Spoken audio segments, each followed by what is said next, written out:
sometimes you don't need an elaborate story to make a great game. Afterburst may have some sort of plot, who knows?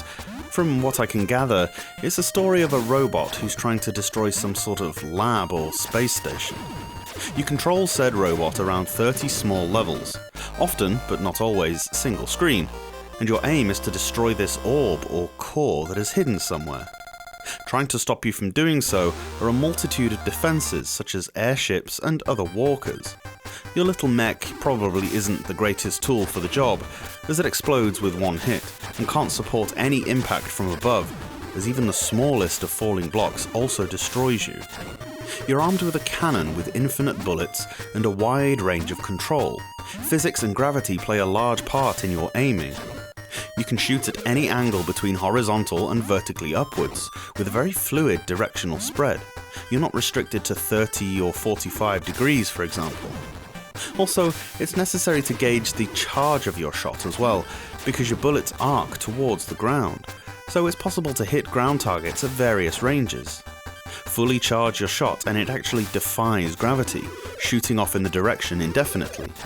So there's a full array of shots that you can take, and the puzzles are designed in such a way that you'll need all of them at some point. Getting used to the weapon in Afterburst reminds me of getting used to the bazooka in Worms.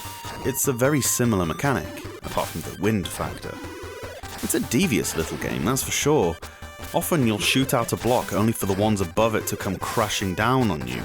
It's necessary to do things in a specific order too, although there is usually more than one way to beat levels. You get a password every 5 stages and a boss every 10. The bosses are inventive, often with a trick to beating them based on the makeup of the stage. There are only 30 levels in total, but what the game lacks in length, it makes up for in challenge. The time limit is very stingy sometimes, you can't hang around. The gameplay itself, while not completely unique, is a lot of fun, and the difficulty level is about right. What really left an impression on me though, is the presentation of this game. The music is outstanding right from the start. While not a huge soundtrack, it's beautifully composed, using the full scope of possible tones from the sound chip, and a level theme that jams itself in your head. I must give credentials to Atsuhiro Motoyama for doing such a wonderful job putting this one together. The graphics are almost as good as the sound. Everything is quite small, but very well detailed. Everything looks polished and crisp, artistically shaded sprites and subtle backgrounds, and the cover art is gorgeous. There's an extra game mode, you versus either the computer or a second player via link cable, which I imagine is a lot of fun. Here you have an arena with a terrain of blocks, and the aim is to destroy the opponent before they get to you.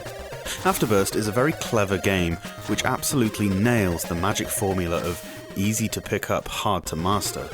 The ending is kind of lame. It's one of those congratulations deals, and I'm really just surmising about any kind of story, but there's no text in the game anyway, so don't worry about missing anything. There are a handful of Japan-exclusive games that I absolutely implore you to check out. This is one that would have done really well had it crossed continents. It sold well in Japan, so shouldn't be too expensive if you'd like to get one sent over. I would recommend it.